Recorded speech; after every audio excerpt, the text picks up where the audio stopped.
Well,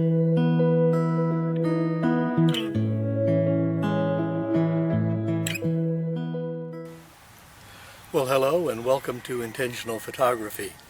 Today our intentional topic is macro photography. Macro as opposed to close-up. If you watched my last video, the last two images that I showed were close-up images. They were of flowers, which is a theme I'm going to continue today, but also of a pine cone. Now the difference between close-up and macro could basically be described by calling macro extreme close-up photography. While close-up photography, the focus length may be measured in a matter of a few feet, in macro photography that is generally measured in a matter of a few inches. So a great difference.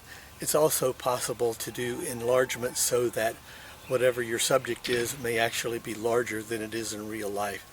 You'll particularly see that in people that concentrate on insect photography and things such as that. But before I go further with that topic, I want to cover something and introduce another camera. If I'd called last week's title what I wanted to, I would have called it frugal photography, but I thought the photography for under $200 might be a bit more catchy. But I want to throw back even further than I was last week. This week I'm using a Pentax ISTD. Now this is the first generation digital camera from Pentax. Now about a year ago I switched over to the Nikon system, but my first SLR, notice I didn't say DSLR, my first SLR was a Pentax, and I stayed with that up until about a year ago. One of the reasons I stayed with that is because any K-mount Pentax lens will fit any Pentax body. Of course, I'm not talking about medium format.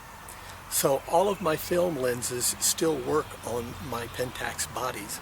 In fact, this is a film lens that I'm using today. It's a 70-300 with a macro possibility in it, and I'm using that. Don't worry about brands so much. Whatever system works for you is the best one for you.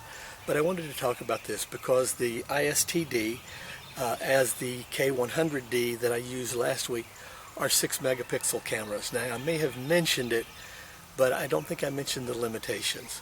Now if all you're ever going to do is look at your images on a screen, whether it's a phone or a tablet or a PC or whatever, 6 megapixels is going to serve you just fine.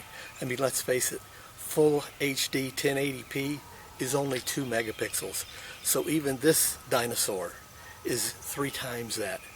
But if you're going to print your images, out of 6 megapixels, you might be safe with an 8x10 on certain images. You might be able to push it to 11x14, but even that is going to be questionable. You may be wasting your money on getting the print done.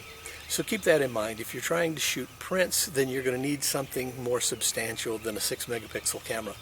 If all you're ever going to do is post to Instagram, post to Facebook, look at it on a screen and share your pictures that way, then find a bargain and look for these older cameras. They'll serve you well in that regard, and they don't cost a ton. These are getting hard to find, but the last time I priced one, the camera body is $35. So that will get you started into digital photography, still give you something better than most phone cameras, and it'll introduce you to what's going on. So that said, let's move on to our photography subjects for today. So today I have access to a piece of property that is fairly rural. There are farms or farm animals at least on either side of me, and it seems like on both sides there are some roosters that their clock really needs to be reset. It's shortly after lunchtime now, and they're acting like they're trying to wake people up. I hope they're not too disturbing to what I'm trying to get to go on here. But I thought I would come out here because I knew, given the circumstances with all the COVID lockdowns and closings and everything, the property is generally maintained fairly well, but it hasn't been simply because there are so many restrictions because of that. So because of that, instead of this being mowed down, as I look around, I see dandelions, which are of no real particular interest. I didn't bother with those. But there are two types of wild violets, and there are some wild strawberries I found in another part of the yard. So I'm going to concentrate on those today. And first, let's start with the wild violets. As I said, there's two types. The first type that I looked at are two-tone. They're kind of a very pale shade of violet and then a darker shade of purple. And then the others I have tons of on my property. They're just a standard purple wild violet, but still fairly interesting.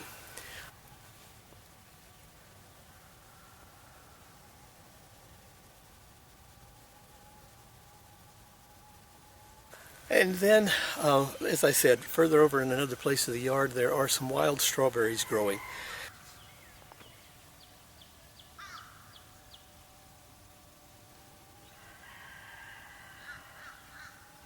And I have focused as close as this lens will allow me in macro, 300 millimeter in macro.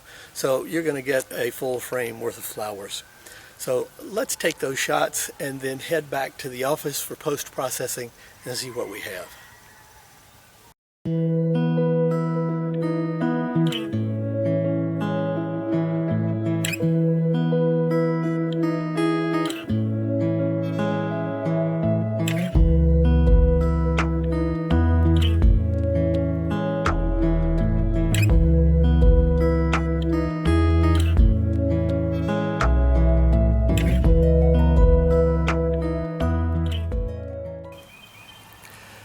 Well, I was going to leave it at that, but my curiosity got the better of me. I'm traveling light today, but I did have one more lens in my bag. This is a Tamron 35 to 70 millimeter zoom. The lens is 40 years old. I picked it up for $3. Truth in advertising, it does require an adapter, and the adapter was $15. So in all, I've got $18 in this lens. A couple limitations, but before I tell you the limitations, if you go back and read the reviews on this, it is renowned for its sharpness completely through the focal length and completely through the aperture.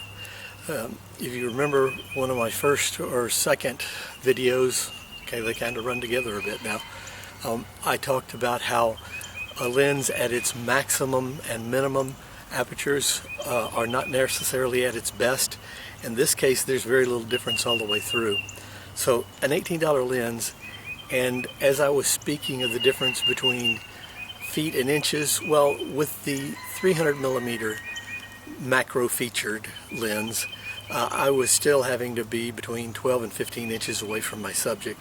With this, I was a matter of 2 to 3 inches away from my subject, to the point that I took some little flowers, well, I put my thumb in the shot to give you an idea of how small they are. And I also did decide to take a wretched dandelion and include it in the picture. So let's see how those came out after we get them through post-processing. I just realized I never told you the limitations. The limitations is there's no electronic connection. So this lens is 100% manual. Manual focus, manual exposure. It won't even register to the light meter in the camera so that it knows partially how to get a proper exposure. So talking about, as I've referred to before, dipping into my bag of tricks from when I used to do purely film and most everything was manual. In this case, I refer to a light meter app that's on my phone. Lux is the one I use. There's several out there.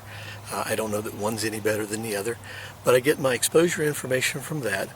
I then decide what aperture I'm going to use. I dial that into the app and it tells me what shutter speed.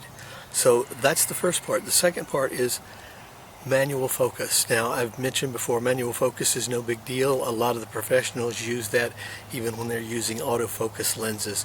So limitations, yeah, completely manual. You've got to know what you're doing, or at least have apps that will tell you what to do. But as I said before, let's go aside and see what kind of images we got from this.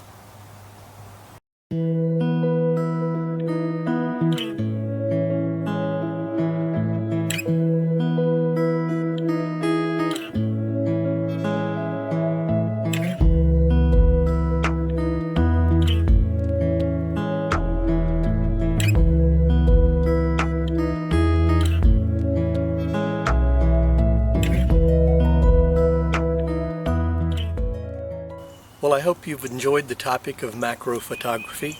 If you have, give the video a thumbs up. If you'd like to see more of this content, click on subscribe. And if you have any comments or questions, scroll down to the comment box and add them in there. I'll be glad to hear from you. Thanks for watching.